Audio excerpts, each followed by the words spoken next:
welcome to another episode of Fine Cider Friday. Today something a little bit different. I thought I'd do a little bit of food pairing after a good friend Ben Thompson suggested this recommendation to go with this marvellous cider from Tinston Wines and Ciders. So while I explain that, I'm going to open it. I thought about opening it before, but I thought you might want to see the pop. So Liam Tinston Wines. He's been making his own wine since 2017, I think. Before that, travelled the world, made wine in New Zealand, France. Here we go. Ooh, that was a good one. Came over to the UK to make wine as well, and then started making his own, and then evolved into looking at cider through a friend. So this is the first vintage, 2017. It's a fantastic label, if you can see that there. So it's the anatomy of an eye with an apple on the retina at the back there. It's brilliant design. And normally there's the vintage at the bottom, but these are some extra labels towards the end of the run. So the 2018 will be coming out this year, which I'm told is quite different. So if you like what you hear tonight and you want to buy one of these, buy two, so you can try one, and then so you can keep one to compare to this year's release, which is what I'm going to do. So let's pour it.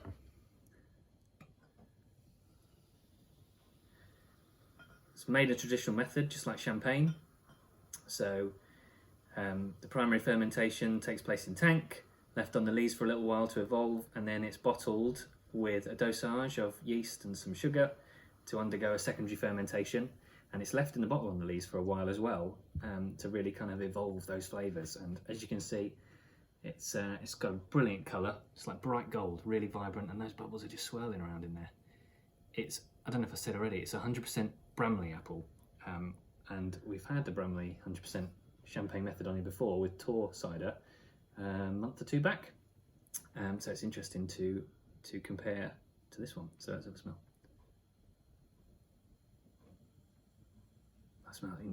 It smells just like champagne.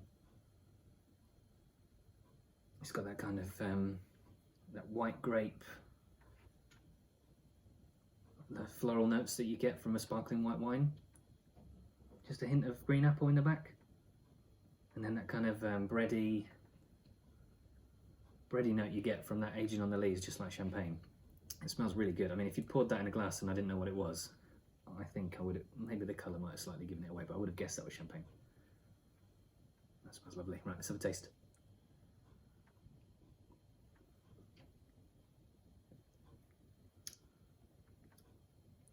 Wow. 4 years old, but still really full of fruit. It's really crisp, refreshing, like lots of zingy acidity, you know, that kind of palate cleansing freshness to it.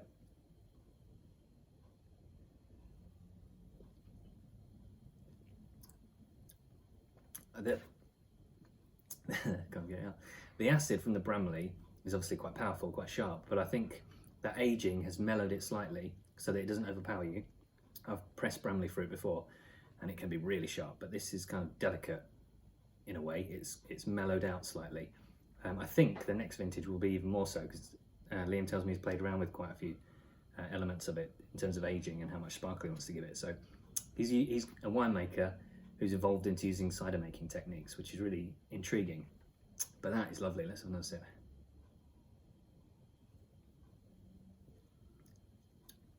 It's got like a citrusy, grapefruity, bright acid to it, which is why I think Ben from Cider Voice, if you haven't followed Ben on Twitter or Instagram, give him a follow. Great chap. Just launched Cider Voice, where there's going to be podcasts and news articles, stories, fantastic reading on there. So check that out.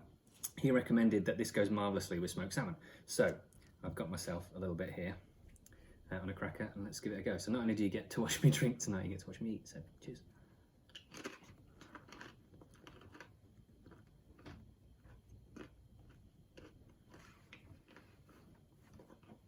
I took too big a mouthful. Oh, that's nice. It's nice salmon. Let's try this.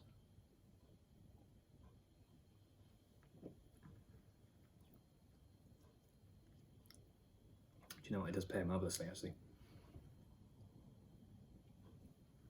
Got that oil from the fish and the acid from the anatomy here just kind of cuts right through it and adds to it. You don't need a squirt of lemon juice on here or a slice or anything like that. This just marries with it. Almost kind of like enhances it quite a bit. I've added another bit, which is going to be too big, isn't it? But with a bit of horseradish on. I really like horseradish with salmon. I wonder what that would be like. A bit of fire with it. So let's try that as well.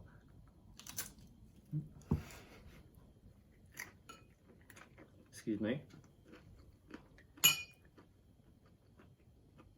I don't think I'll do food tasting again. I can't eat in a dignified way.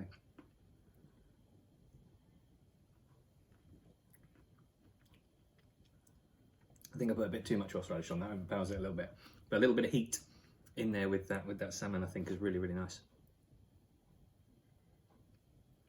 Do you know what? I think if you're looking for a sparkling cider to toast, to be the perfect pre-dinner drink, something to celebrate, something to cleanse the palate with your appetizer, this is marvellous.